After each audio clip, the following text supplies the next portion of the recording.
Welcome to the next lesson. The samples have arrived, now what?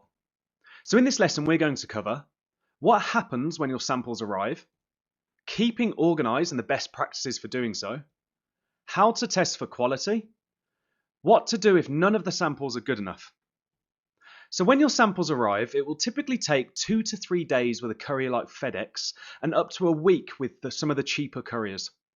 Ask your supplier for a tracking number so you can track the shipment and follow up if necessary. Duty is not normally charged providing supplier marks the shipment correctly. However, sometimes customs may stop sample shipments, but this is rare.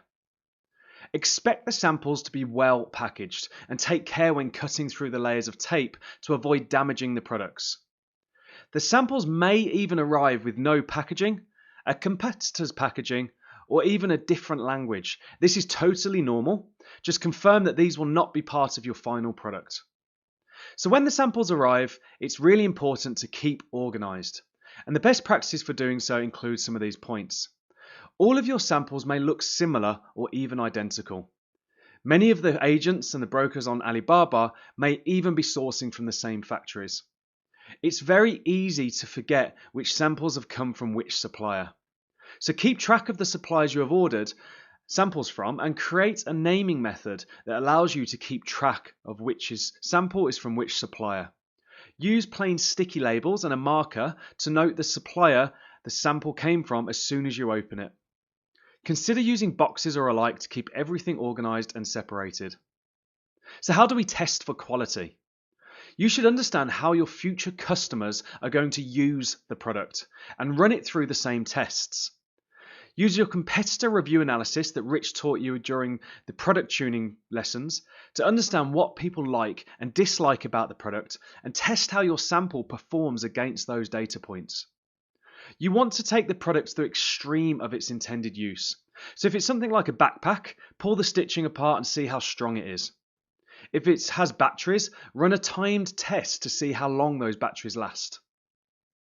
Consider giving it to a friend that is your target customer and ask them to test and feedback on the use of the product. Also consider ordering your top 3 like-for-like competitors' products and see how the sample compares to who you're going to be competing against on Amazon. So say if your samples aren't good enough, in rare cases you may find that none of the samples you received are good enough. If you have ordered the top-selling like-for-like product and it's the same quality, this is an indication that none of the products being manufactured meet the customer's expectation. If a competitor's product is much better quality, you just haven't found the right supplier and you should revisit your supplier list.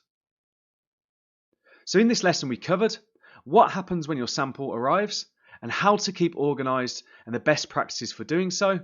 And more importantly, how to test your sample for quality against customer reviews and your competitors' products.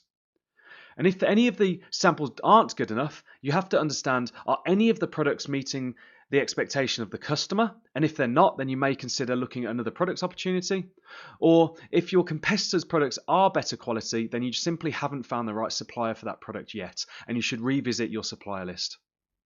So in the next lesson, we're going to discuss choosing the best supplier and critical supply negotiations to ensure that you get the best payments, terms and price when placing your first order. Your action step right now, go and test your product samples. I'll see you in the next lesson.